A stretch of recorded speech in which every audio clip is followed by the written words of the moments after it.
Welcome to the Explore Words, Discover Worlds podcast, presented by Bradford Literature Festival. In this episode, our panel of experts explore China's increasing involvement in brokering deals in the Middle East, Russia and China's shared and separate agendas, and the potential for a new global power structure. Recorded live at the 2023 Bradford Literature Festival, join us for a conversation on the developing relationships between Russia and China and the challenge that poses to the traditional dominance of the West in global politics and economics.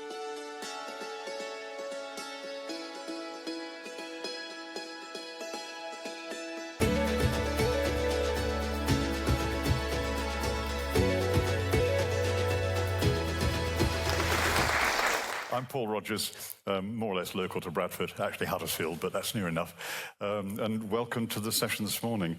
As you probably know, many of you who know the festival quite well will know that the leading light virtually from the beginning, in fact from the beginning in a way, is Seem Aslam.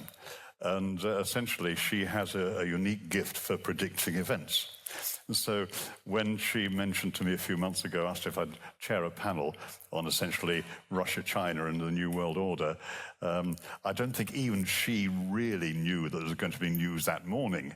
And some of us who've been around doing lecturing over the last 30 years or so remember I was teaching at a defence college the day before the Berlin Wall started to come down. And if it had been the day after, I would have had to rewrite part of the lectures.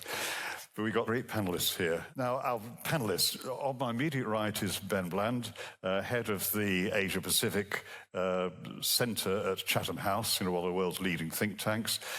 Ben previously was at the Lowy Centre in Australia, although he is British. In fact, he's a Londoner like me, but you don't mention that in Yorkshire.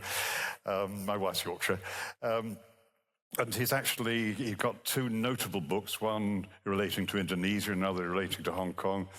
Before he went to the Lowy Institute, though, he was actually Financial Times correspondent covering China.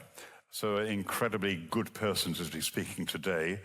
I think this is his first time to the festival and might even be one of the first times to Bradford, so it's a real welcome to that.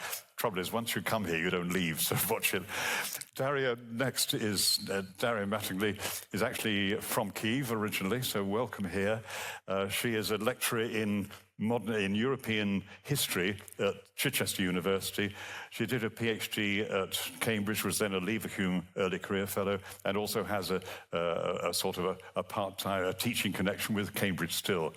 And she's actually working on a book looking mainly at the Stalin period, an aspect of that. And I've told her that if that was to be published a little before next year's festival, I'd make damn sure that she got an invitation to speak about it. We're going to go in the sort of reverse order, Daria and Ben, and then throw it open discussion. I've asked them to speak for a maximum of 10 minutes each, but they may well be shorter than that. But I'll give them a warning when you're coming up to about 9 minutes. So that's the plan for this morning. Do you like to start off? We're going to keep it informal. I mean, if people want to stand, they can, but they don't have to. Daria, would you like to come in then? It's a pleasure to be here. It's a real honor. And I would like, I will touch upon some of the comments that Paul made, but first I would like to start my contribution to the discussion with the quote from Xi Jinping, his concluding remarks at the meeting with Putin earlier this year in Moscow, when he said, quote, "Right now we are seeing a change, the kinds of changes," he said, "we haven't seen in 100 years, and we are driving this change together." And in my contribution, I'd like to address 3 points: the changes that Xi Jinping mentioned, the actors, because he referred to himself and Putin, we are the drivers of these changes, and also the time frame when he said hundreds of years. And I would like to go in that time frame, was the first point, beyond the Cold War, and turn to the history of Ukraine, which many experts on Russia seem to be overlooking, and hence the current Russia-Ukrainian war came as a surprise more than a year and a half ago, with many predicting the war in Ukraine would last days, if not weeks or months. And yet we have a year and a half. So we have to add Ukraine to those actors. So when Xi Jinping mentioned about hundreds of years, I would start the current war in Ukraine not in 2022, not in 2014, but I would go as far back as 200 years ago, when modern state of Russia was coming into being. And as many imperial states, you have to subjugate your neighbors. and as an empire, you have to control your colonies. And left bank Ukraine, which is now northeast of Ukraine, became one such victim to this Russian expansion into the west. And that's history of Ukraine. 1654 Union Treaty between Russia and Hetmanate Ukraine. And after that, we have series of wars between Ukraine and Russia in 1708, 1709, and we have massacres, the likes of Bucha, taking place in Ukraine. But that is not taught as part of Russian history. And Ukrainian history is not taught in British universities. And when you have to compare that with anything in British history, I would compare that to the attempts of Great Britain to control Ireland. As far as 100 years ago, we have a war in Ireland between Great Britain and Ireland. And then within different factions, when brothers turned on brothers following the war with Great Britain as well. So we have different interpretations. And we have different interpretations of the relations between Russia and Ukraine. In Russian history, it seems Russian Empire was benevolent empire. Everybody joined happily in Siberia, in Central Asia, and Ukraine was part of this Kievan Rus myth. But so did in British Empire. Irish were in the hierarchy, but below English, and so were in Ukrainians in Russian Empire. And as Russia expanded to the West, there were a series of wars. In recent history of Ukraine, it's man-made famine 1932-33, known as the Holodomor, in which 4 million Ukrainians perished. But you're not taught about that in Russian history as well. It's just a collateral cost, collateral damage of collectivization in Soviet history. But whether it's Tsarist Empire or Russian Empire, or Soviet Empire, we always see Ukraine as a colony. And when a colony asserts itself, like it did in the 19th century through a national movement, you have the empire claiming Ukraine does not exist. And this is exactly the frame, and Putin mentions in his speeches saying that Ukraine does not exist. They're Russians, they're part of Russians, they are influenced by the West, by NATO, even though these series of wars between Ukraine and Russia preceded NATO by centuries of years, since 1654, 17th century, 18th century, destruction of Hetmanate state in Ukraine. Then you have October Revolution, and Ukrainians again do not support imperial project. They, in the elections to the Constituent Assembly after October Revolution, they vote overwhelmingly for national parties, Ukrainian national parties. They don't vote for Bolsheviks. They don't vote for Russian national parties. They vote to be something else. They want to be Ukraine. 1919 was a year of great peasant uprising in Ukraine against Bolshevik rule, which Ukrainians lost. They didn't have support of the West. The West didn't know about the existence of Ukraine. And in fact, many in the West until 2014 didn't understand what Ukraine was. When I would mention, even in academic environment, that I was from Ukraine, some people would start talking to me in Russian because it's Russian Empire. Or in non-academic environment, I would say, I'm from Ukraine. Oh, Russia. So 2014 firmly put Ukraine on a map. 2014 and 2022 put Ukraine on a map even further because it asserted agency of Ukraine. It's not about NATO and Russia, but it's also about Ukraine and what Ukraine wants and what Ukrainians want. And in 1919, overwhelmingly, they again vote for independence, including Crimea, including Donbass, including east of Ukraine and west of Ukraine. They all vote for independent Ukraine in 1991. And consecutive elections, we see Ukrainians do not want to be part of this Russian project.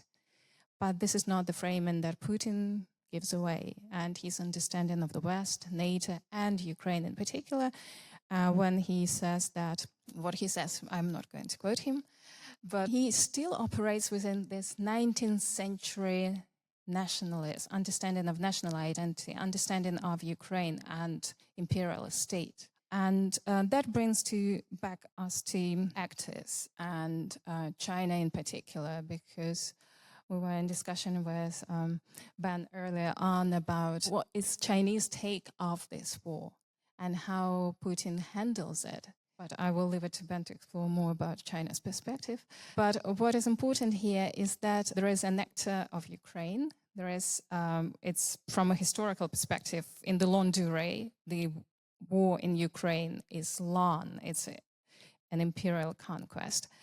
But also the events per se, what do they mean? When I mentioned Xi Jinping's quote saying that the events that didn't happen in 100 years, because from Chinese history we know the 100 years of humiliation, it doesn't have to be 100 years, but 134, something like that. And now we have a century of ascension.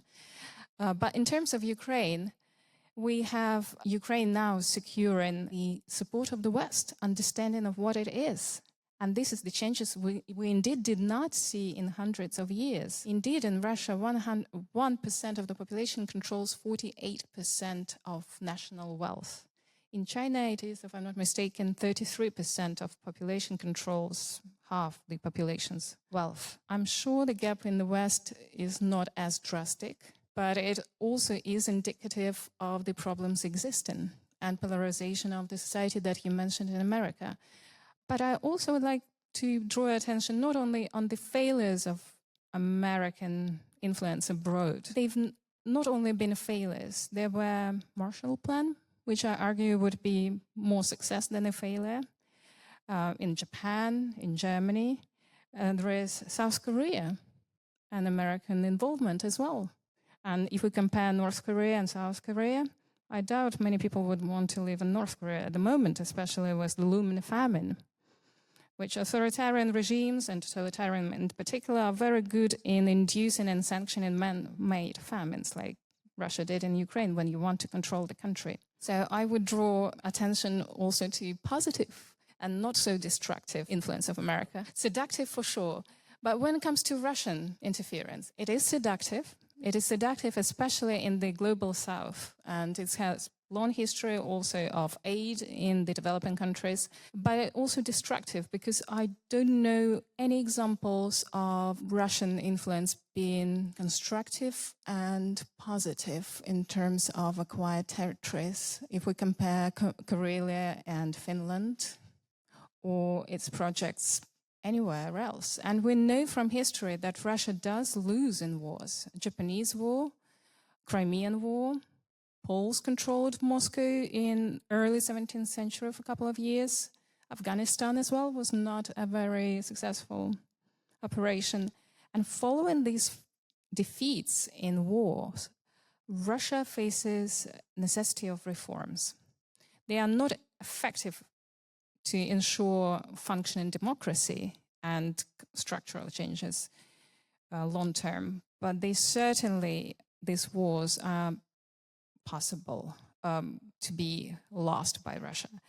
And I think what the war in Ukraine informs us or helps our understanding today, and I'm sure many of you are following the events in Russia at the moment on BBC or Sky News and Al Jazeera, they're covering what is happening right now. But it shows that there will be changes in Russia following this war, and also that Russia is losing its superpower status because current Russia ideology, what it is to be Russian, it's a strong state, special path, and superpower. And we see that it informs China, it informs us of Russia losing all those things because it cannot even control a situation within the country and key actors such as Prigozhin mercenary group Wagner.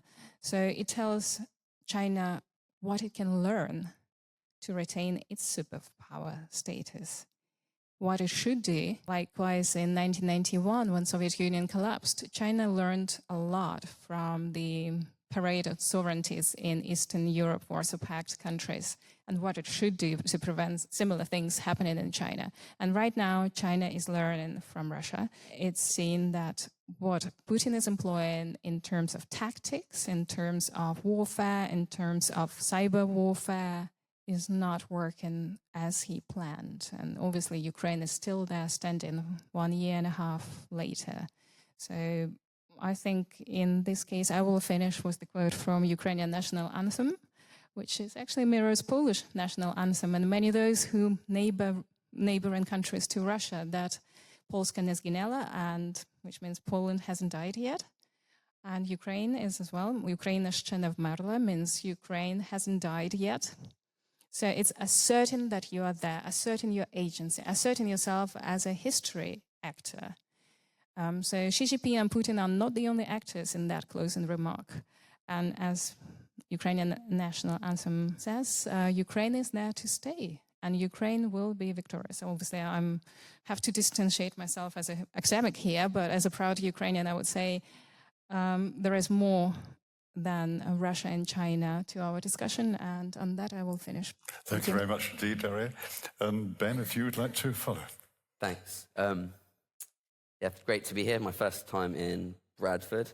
I'm just going to make 3 points. Firstly, about the US-led order and how it's global order and how it's under strain. So I'll just be very brief. Obviously, US dysfunction is one element of that. It's hard to have an effective US-led order when the US has so much domestic turmoil. Although one of my American friends, who's a Democrat, thankfully, likes to joke, America isn't dysfunctional, it's just the Republicans. But obviously, that's part of the problem of political division.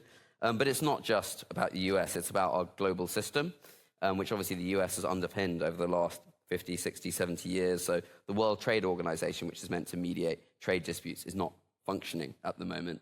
The UN, which has been really unbalanced, has basically very low ambition to get involved in different conflicts and problems. Myanmar is a very good example where there's been a very kind of a lack of desire to really push things forward much. And that's partly a reflection of the 200-odd countries that make up the United Nations, that the bureaucracy can't function if our big countries and smaller countries aren't cooperating.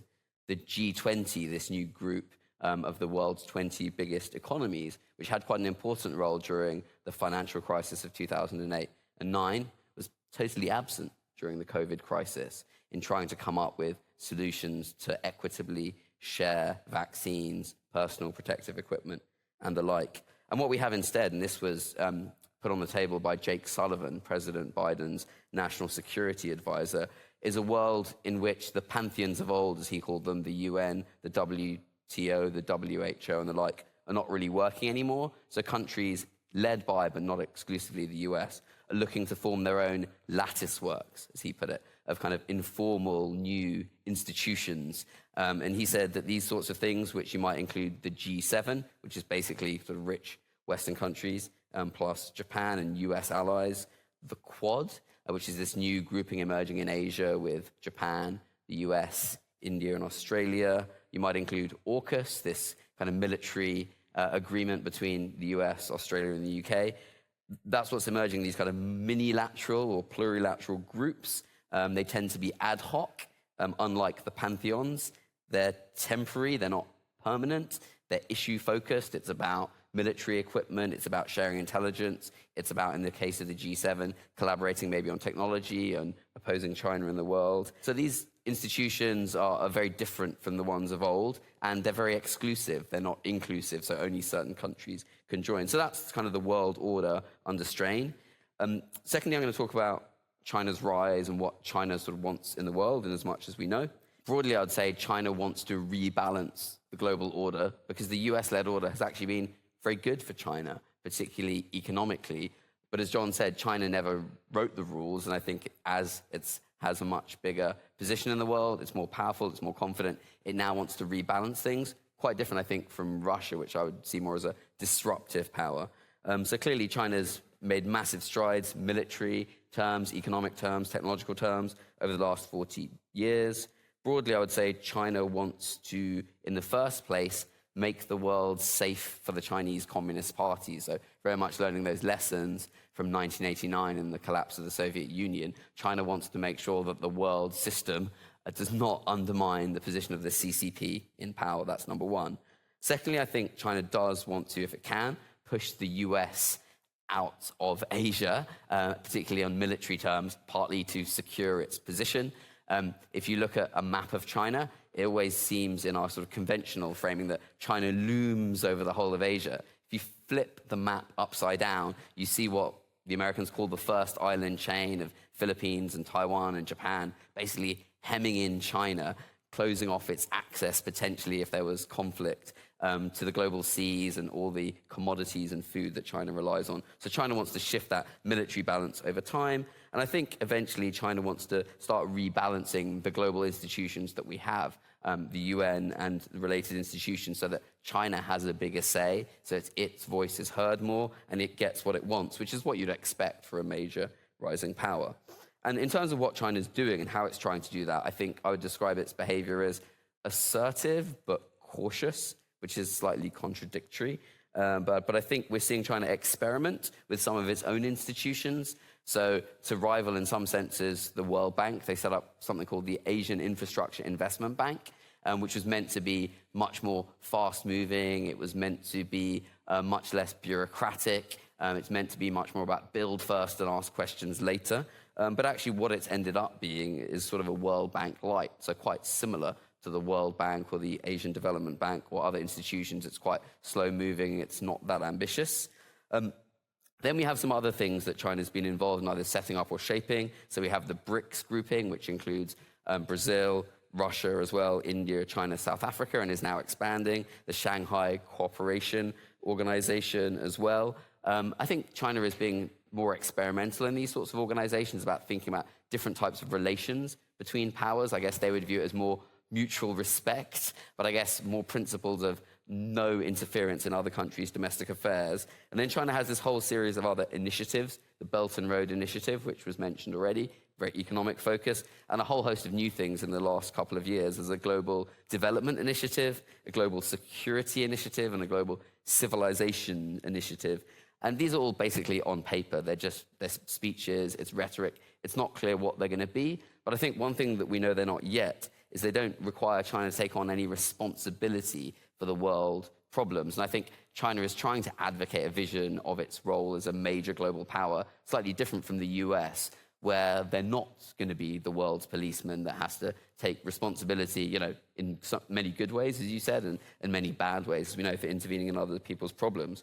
All I'd say there, as the last point on China, is that actually entanglement in other people's affairs normally comes by accident. I don't think the US ever sat down and said, we're definitely going to be the global policeman. But as your interests economically, militarily, technologically rise and your footprint across the world gets bigger, you become entangled in problems whether you like it or not. Just lastly and very briefly, I think US-China relationship and US-China tensions is kind of the defining geopolitical driving force of our era. I don't think that the world will just be determined by what happens in Beijing and Washington. And as Daria said, many other countries have agency here. So we just need to remember there's a whole host of other big rising powers in Asia, obviously, India, Indonesia, and others, and elsewhere, Brazil, Nigeria, South Africa. They have their own interests. Sometimes they align with Western powers. Sometimes they align with China. It's really issue by issue.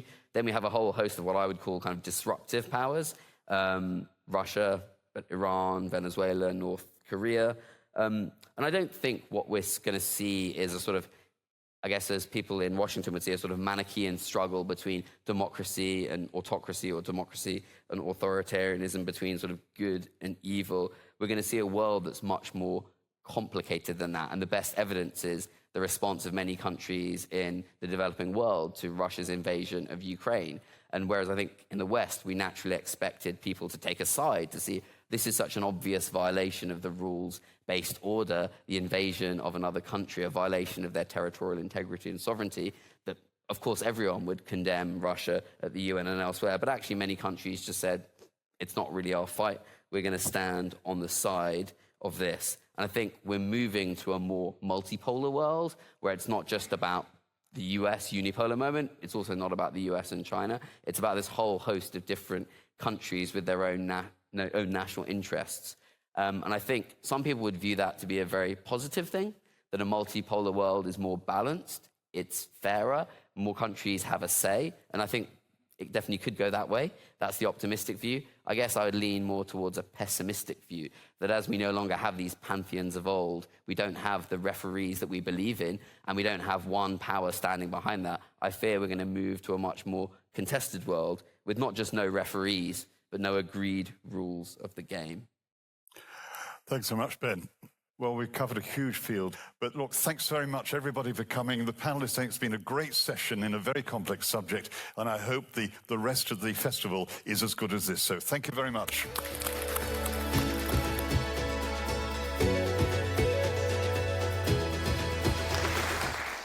Thank you for listening. The 2024 Bradford Literature Festival starts on the 28th of June and runs for 10 days with a huge programme of events. From comedy to crime, music to memoirs. Head to bradfordlitfest.co.uk to book your tickets now.